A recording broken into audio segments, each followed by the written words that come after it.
제가 기도하면서 기적의 순간들이라는 감동이 되어서 오늘 시리즈로 이제 주어진 감동된 대로 몇 주간 전하는데, 오늘은 두 번째, 무서워 빠져가는지라. 자, 여러분 요즘에 침체된다는 말을 많이 합니다. 경제도 침체되고 용기도 침체되고 또 조직들도 다 이렇게 산산조각인하고 분열과 파멸 속에 몸부림치는 현실 속에 여러분과 제가 하루하루를 버텨나오고 이겨나옵니다. 또 질병과 투쟁을 합니다. 마음의 괴로움과 싸우고 있습니다. 세상의 소식을 인터넷을 통해, 뉴스를 통해, 또 페이퍼 뉴스를 통해 여러 소식을 들으면서 좋은 소식도 있어서 기뻐하지만은 안 듣기만 또 못한 그런 또 불행한 소식들도 이 땅에 너무나 많습니다. 히브리 말로 오펠입니다. 비참하고 처참한 이런 일들이 지구상에 매일처럼 일어나고 있습니다. 어느 한 곳이 안전한 곳은 없습니다. 그리고 또 나만 괴롭고 나만 슬프고 나만 불행하고 나만 폐인이고 나만 불통하고 이렇게들 많이 생각하지만 절대 그렇지 않습니다. 다 모두가 어려움도 있고 또 어려움만 있는 것은 절대로 아닙니다. 거기에서 또 하나님의 위로와 하나님이 또 새로운 제2의 길을 하나님께서 또 여러분들에게 산출시켜 준 줄 믿으시기 바랍니다. 본문에 나타난 이 사건들은 지난 옛날에 있었던 사건이고 우리와 관계없다면 하나님이 이 말씀을 우리에게 계속해서 듣게 하고 전하게 하고 성경을 읽으라고 하지 않을 것입니다. 이것은 바로 여러분과 저의 사건이고, 하나님 기적은 그분들에게 구약시대 신약시대에 예수님 당시에 있었던 이 하나님의 기적은 지금도 주님이 오신 날까지 여러분과 저에게 함께하는 사실을 믿으시기 바랍니다.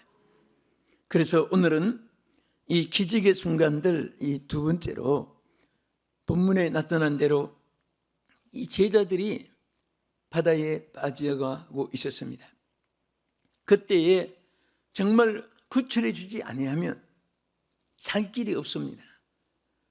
그래서 왜 여기에 빠져 죽게 되는 이런 상황이 있었는가?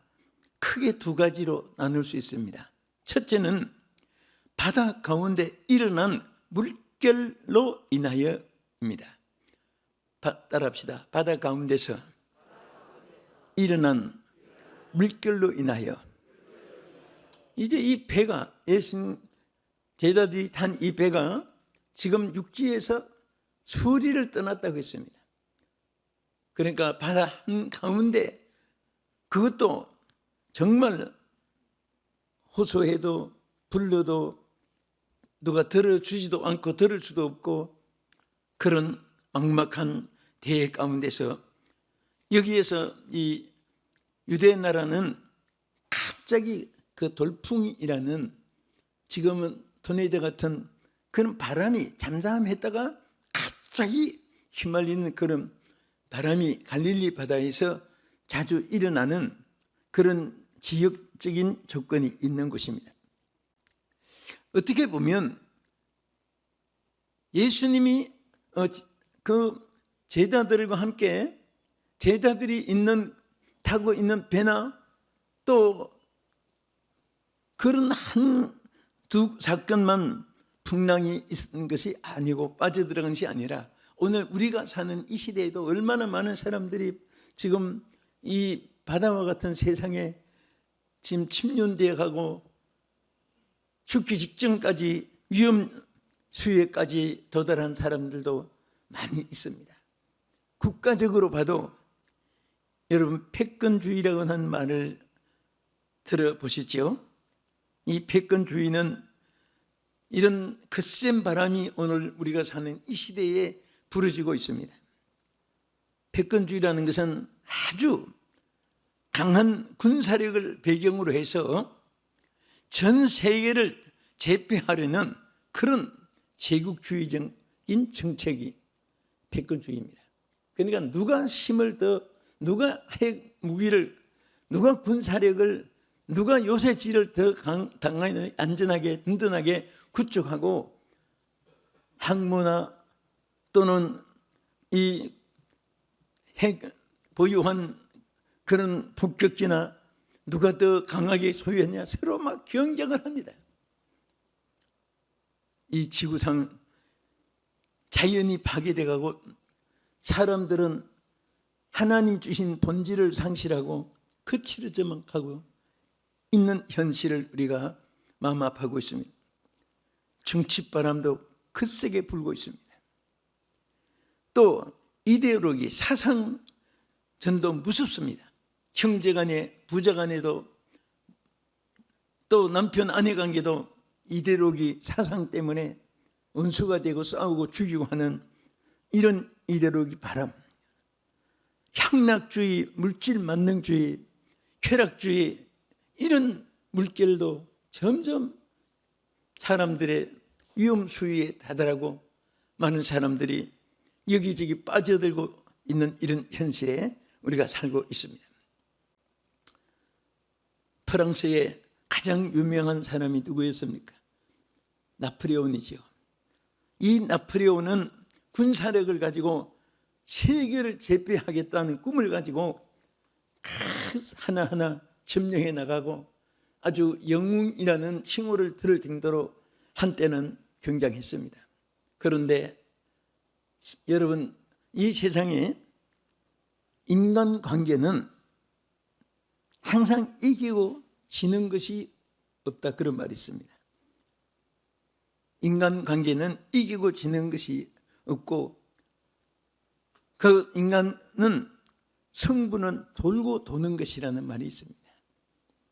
이기고 지고 지고 이기고 이기고 지고, 그래서 성분은 돌고 도는 것이고 역사를 통해서 보면 인간관계는 이기고 지는 것이 없습니다.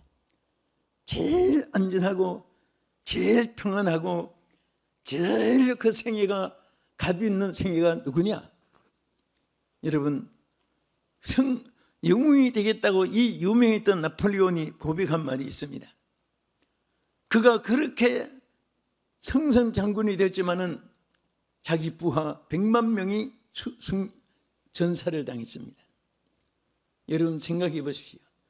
자기가 아끼는 사람들 서너 명이 전사를 당해도 기가 막힌데 100만 명이 다 몰살당하고 전사를 당하고 패전했습니다. 그때 헤르나드라고 하는 섬에 정배가 있을 때에 기자가 질문한 거기에 답변입니다. 기자가 물었습니다. 세계를 제패했던 나폴레온이요, 당신이 제일 행복했을 때가 언제입니까? 물었습니다. 기자들은 그 대답이 분명히 내가 세계를 제패했을 때다, 꿈을 이뤘을 때다, 내가 영웅이 됐을 때다, 막 세상 사람이 나에게 박수를 해주고 화환을 걸어주고 그럴 때다고 대답을 할 줄 알았는데 이분은 정반대 말을 했습니다. 내가 땅에 태어나서 가장 행복했던 순간은 철모를 벗어놓고 폐인이 된 모습으로 하나님 앞에 무릎 꿇고 하나님께 예배하는 순간 하나님을 만났을 때라고 말했습니다. 할렐루야. 우리는 모든 것이 다 빠져들어가고 침륜돼가는 이런 시대에 살고 있지만은 여러분과 나에게 가장 가장 안전하고 여러분과 가장 여러분들이 받은 축복은 하나님을 만나는 순간이고 예배하여 하나님께 영광을 돌리는 이 순간 이상 귀한 거 없습니다. 무슨 권력이 무슨 필요가 있습니까? 세계 물질을 다 가진들 그거 안고 가고 쥐고 가는 것도 아니고 다 누리지도 못하는 무슨 소용이 있습니까? 두 번째는 적막한 그 적막함이 덮인 어두운 밤이었기 때문에 빠져들어갔습니다.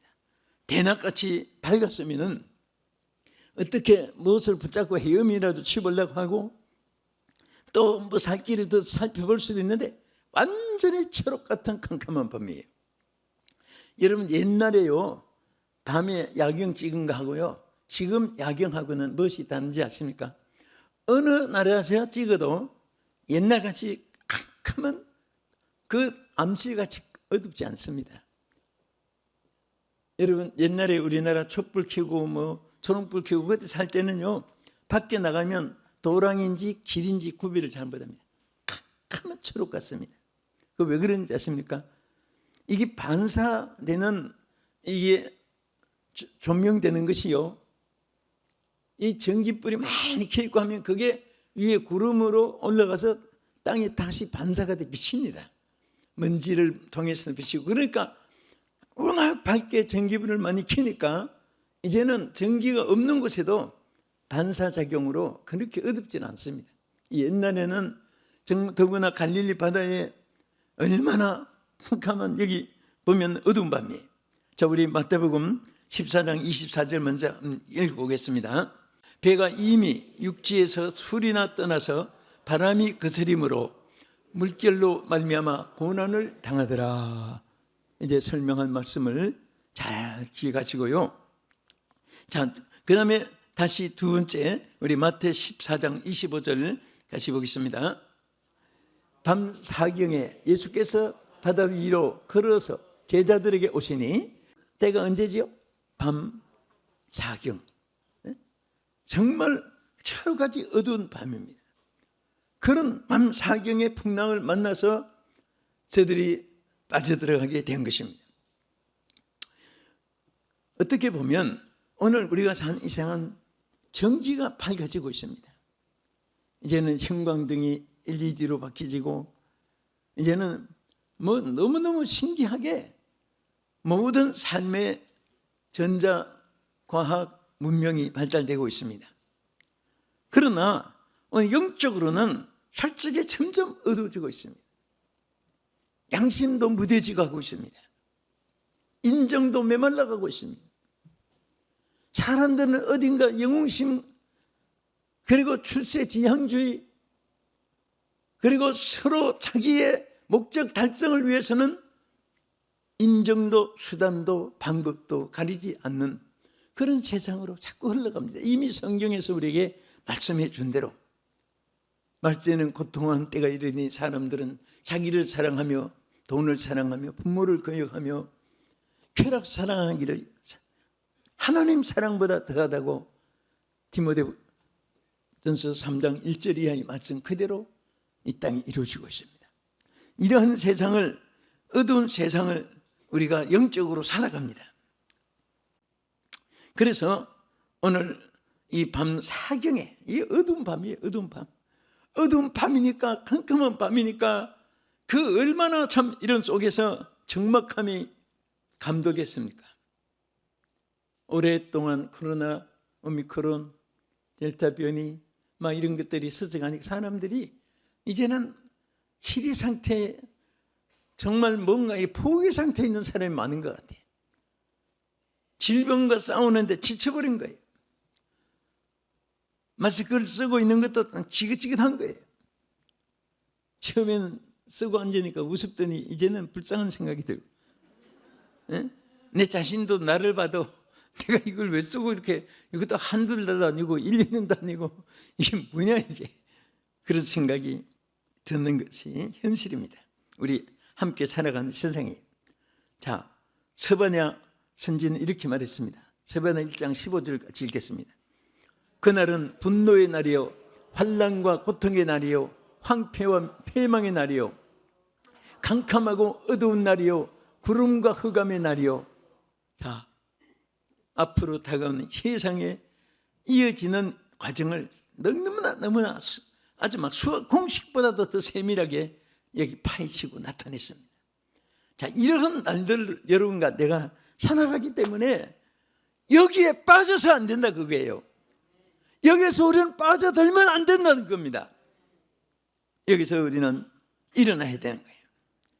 이제 중요한 것은 이런 상황 속에서 어떻게 기적이 저들에게 일어난 순간이 되었느냐? 이것이 이제 해답이고 중요합니다. 이것이 복음입니다. 여기에 보면 중요한 세 가지가 있습니다. 첫째, 우리 마태복음 14장 30절 본문을 먼저 보십시다. 바람을 보고 무서워 빠져가는지라 소리질러 이르되 주여 나를 구원하소서 하시니. 자, 여기에서 뭐라고 있습니까? 소리질러 구원을 호소하였습니다. 여러분과 나는요, 하나님 앞에 우리가 호소할 수 있고 우리가 호소할 수 있는 하나님이 계신다는 것이 얼마나 축복인 것을 감사하시기 바랍니다. 이 세상에서 불러도 대답이 없는 사람 외롭습니다.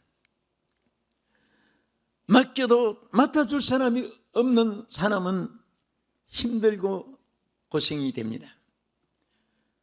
여러분, 우리는 우리의 가장 귀한 해결사가 하나님이십니다.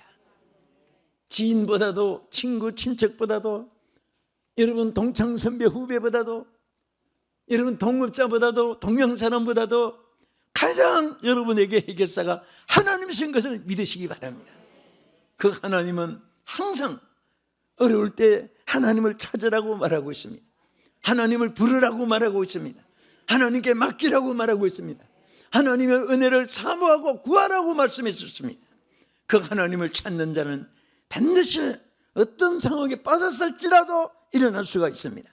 건짐을 받을 수 있는 줄로 믿으시기 바랍니다. 여기 영문에 보면 He was afraid라고 있어요. 이 두려움 속에 저들이 태어났네요.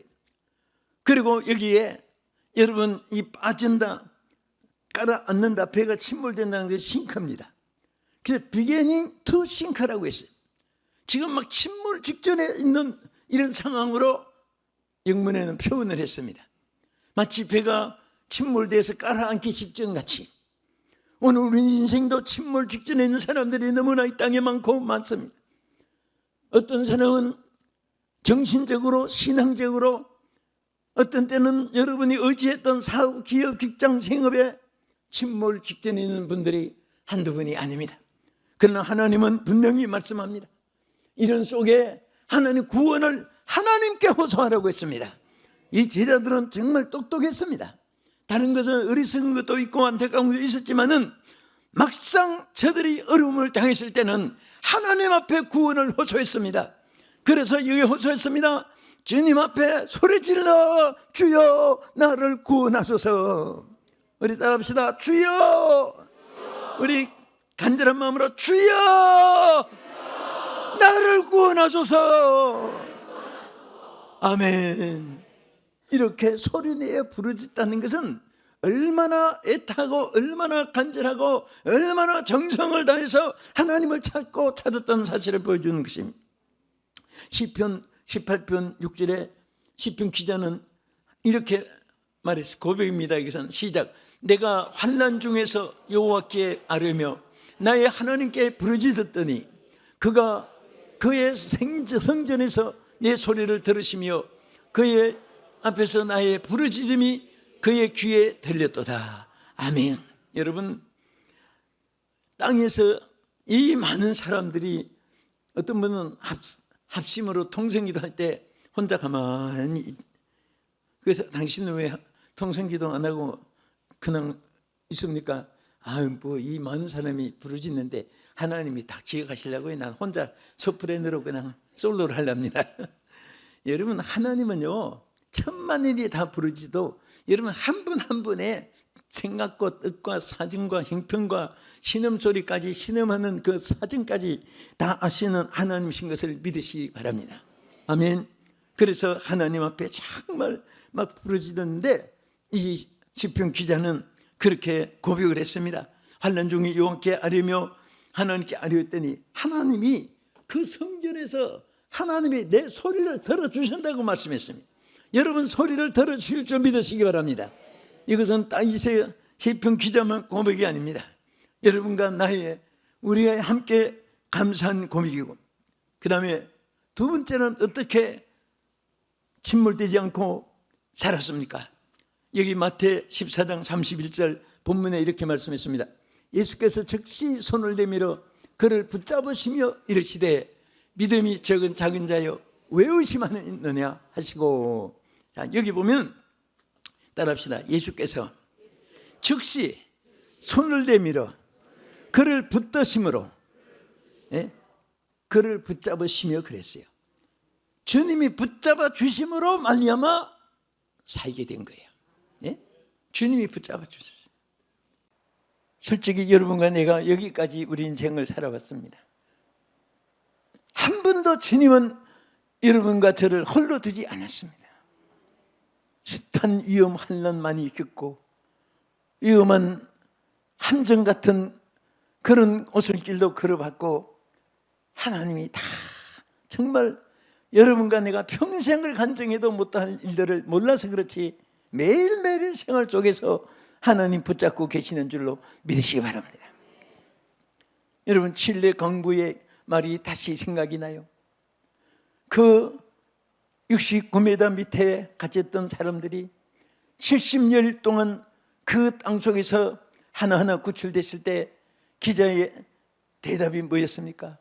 거기서 어떻게 지났습니까? 정말 그 생각을 할수록 은혜가 돼요. 딱 한 말이 하나님 손 붙잡고 있었습니다. 하나님 손 붙잡고 있었습니다. 하나님은 그들을 놓지 않았기 때문에, 그들이 하나님의 손을 붙잡고 있었기 때문에, 인간적으로는 구사일생이란 말이 있는데 정말 베개 하나도 살기가 어려운 그런 상황이죠. 79m 밑에 몇 메다 있으면 100m예요. 탄광을 어떻게 깊이 팠는지. 그리고 71일 동안 갇혀 있고 아무 교신할 수도 없는 그런 속에서 이제 굶어 죽어도 다 죽게 될 심판이지만은 33명이 한 사람도 죽지 않고 하나하나 구출됐을 때 막 세계 사람들이 TV 앞에서 전부 다 국적이 달라도 박수를 하면서, 나도 막 한 사람 한 사람 구출해낼 때마다 와 박수가 나오고, 우리 다 생중계로 보신 분이 많을 거예요. 나는 그게 평생 잊어지지 않습니다. 하나님 손 붙잡고 있었습니다. 그리고 세 명씩 조를 지어서 하나님께 기도하고 있었다는 이 말. 여러분, 어떤 상황에서도 사람의 생각으로는 끝장 같아도 하나님은 시작이 될 수가 있고, 사람 같아는 절망이 된 상황에도 하나님 앞에서는 소망이 될 수 있는 줄 믿으시기 바랍니다. 절망을 소망으로 바꿔주신 하나님, 죽음을 생명으로 바꿔주신 하나님. 그래서 주의 손을 붙잡고 있었기 때문에 제대로 살았던 것입니다. 우리 하나님의 약속을 한번 읽어보겠습니다. 이사야 41장 10절 말씀. 두려워하지 말라, 내가 너와 함께함이니라. 놀라지 말라, 나는 내 하나님이 됨이라. 내가 너를 굳세게 하리라. 참으로 너를 도와주리라. 참으로 나의 의로운 오른손으로 너를 붙다니라. 아멘. 하나님이 붙잡아 준다. 여기서 uphold라고 하죠. 붙잡는 말이. 하나님께서 자 쭉 나가다가 내 의로운 손으로, uphold죠. right hand라고 했어요. 의의 오른손으로, 그리고 너를 붙잡아 준다. 오늘 하나님께서는요, 절대 보이지 않는 가운데 있을지, 육안으로 안 보이는 것 같아도 여러분들과 내가 어려울 때는 홀로 두지 않습니다. 하나님 붙잡고 계신 줄 믿으시기 바랍니다. 그래서 여러분, 신불신간에 이 차이라는 것은, 이 세상에 불쌍한 사람이요, 노숙자도 아니고 부모 없는 자식도 아니고, 여러분, 제일 불쌍한 사람은 하나님 없는 사람인 것을 저는 언제나 생각을 합니다. 이 세상에서 제일 행복한 사람은 어떤 사람이냐? 여러분, 집도 없어도 하나님이 계시면 다 있습니다. 언젠가는 하나님이 그를 공허같이 버려주지 않는다고 했고, 적자같이 버려주지 않고 붙잡아 주시는 하나님이신 것을 믿으시기 바랍니다. 그리고 마지막으로 어떻게 살았느냐? 우리 이 본문 14장, 마태복음 14장 32절에 이렇게 말씀했습니다. 배에 함께 오름에 바람이 그치는지라. 여러분, 얼마나 귀해. 주님께서 그 배에 함께 올라탔어요. 배에 오르니까 바람이 싹 잔잔해진 거예요. 여러분, 주님은 안 태우고 자기들끼리 가다가 풍랑을 만났습니다. 그런데 주님께 호소하고 부르짖고, 그래서 주님이 그 배에 함께 타니까 한순간에 바람이 잔잔해졌습니다. 우리 끝으로 시편 65편 7절 한번 보겠습니다. 주는 주의 힘으로 산을 세우시며 권능으로 띠를 태우시며 바다의 설림과 물결의 흔들림과 만민의 소요까지 진정하시느니라. 여러분, 사람들이 막 소요하고 만민들이 떠들고 해도요, 하나님이 함께 하시면요 다 그것이 하나님의 은혜 가운데서 진정하게 된다 그 말이에요. 하나님이 앞세워줘야 돼요. 하나님이 역사해 주셔야지 사람의 힘 가지고 안 되는 것입니다. 아무리 낙심이 된 일이라도 여러분 자신을 보고 낙심하는 거예요. 하나님 바라보면 또 힘이 생기는 겁니다. 하나님 바라보면 길이 보이는 거예요. 하나님 바라보면 소망이 넘치게 되는 것입니다. 하나님 안에 축복이 있어요. 하나님은 복의 근원이십니다. 오늘 우리는 많은 사람들이 지금 경제도 침륜되고 민심도 침륜되고 모든 것이 다 침륜돼 가고 있습니다. 그렇지만은 오늘 이제 우리가 다시 하나님의 기적을 체험한 역사가 오늘 여러분에게 함께 할 줄을 예수의 이름으로 축원합니다. 기도하겠습니다. 사랑하는 여러분, 지금 우리는 너무나 어느 누구 할 것 없이, 어느 나라 할 것 없이 지금 정말 우리가 무서워 빠져가는지라 하나님 앞에 호소하지 않으면 안 될 우리 이러한 종말을 사는 인생입니다. 우리는 어떤 이런 풍랑이 물결이 아무리 높아가도 적막한 어둠이 덮이는 이런 캄캄한 밤 같아도 소리 질러 구원을 호소할 때, 주의 손을 붙잡을 때, 주님이 배에 함께 승선할 때 여러분 승리할 수가 있습니다. 오늘 이 말씀 붙잡고 우리 주여 삼창하시고 우리 한 1, 2분 동안 통성으로 기도하겠습니다. 주여 주여 주여. 전능하신 하나님, 참으로 감사드립니다. 우리를 보내신 자도 여호와시요 우리를 살게 하시는 자도 여호와시오니 우리의 주어진 한 생애가 주님 언제나 함께 주님 우리 가운데 계시옵시고, 주님이 계시면 우리는 모든 것을 소유한 것이오니 주님 함께하여 주옵소서. 오늘 주여, 우리는 스스로 주님 밖에서 침륜되고 주님 성선하지 않는 곳에서 스스로 주여 이 험한 세파 속에 빠져들어갈 때가 있사오나, 오늘 사랑하는 우리 성도들 한 사람도 빠짐없이 오늘 이 방송을 시청하는 모든 자들 어느 곳에 있든지 주여 손잡아 주시고 건져 주시고 일으켜 주시옵소서. 아버지여, 저들의 믿음도 붙잡아 주시고 건강도 붙잡아 주시옵소서. 생활도 붙잡아 주시옵시며 모든 것이 주님의 손에 오늘 저희들이 건짐을 받게 하여 주시옵소서. 기적의 주역들이 되게 하여 주시옵소서. 예수님 이름으로 기도합나이다. 아멘.